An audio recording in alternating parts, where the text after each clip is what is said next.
So Bill, I've started a new series asking successful entrepreneurs what their favorite books are, what they recommend. I know every summer you go away and do a little bit extra reading, so I'm curious, what are you reading and what are your recommendations for entrepreneurs? Every summer, I try to do a little extra reading. Here's a few books I've read recently that you might enjoy. On Immunity by Eula Biss. She explains the history of vaccination, why children who don't get vaccinated can even affect those who are vaccinated. She's a very good writer. I wish I could write as nicely as she writes.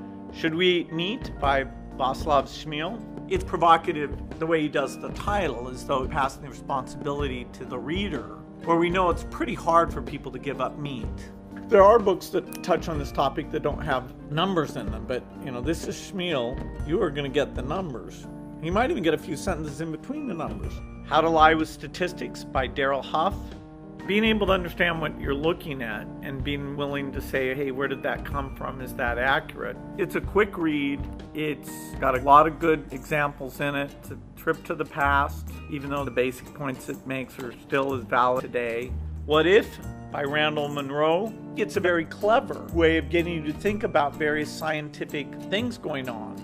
This idea of when you say glass half empty, do you mean empty as in perfect vacuum? And all of a sudden, if there was a glass sitting there where you put the water on the top and the vacuum on the bottom and the vacuum on the top and the water on the bottom, this is clever. Those are the kind of questions that somebody with a good mind who's trying to figure out if they really understand, that's the kind of question you should ask yourself.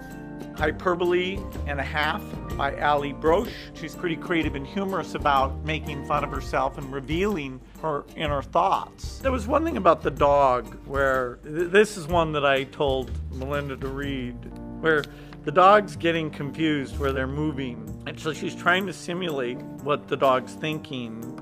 And her dog, maybe it's true, it's one of the most inept, impossible dogs to ever take care of. And finally, The Magic of Reality by Richard Dawkins.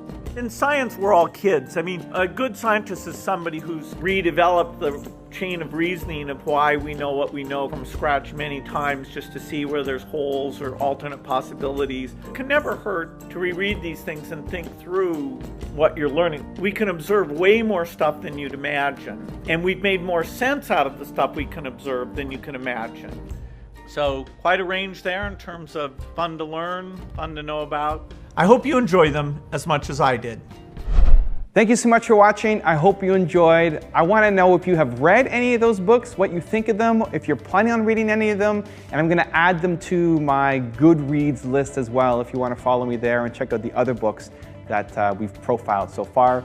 Thank you guys so much for watching. Let me know what you think in the comments. Continue to believe, and I'll see you soon.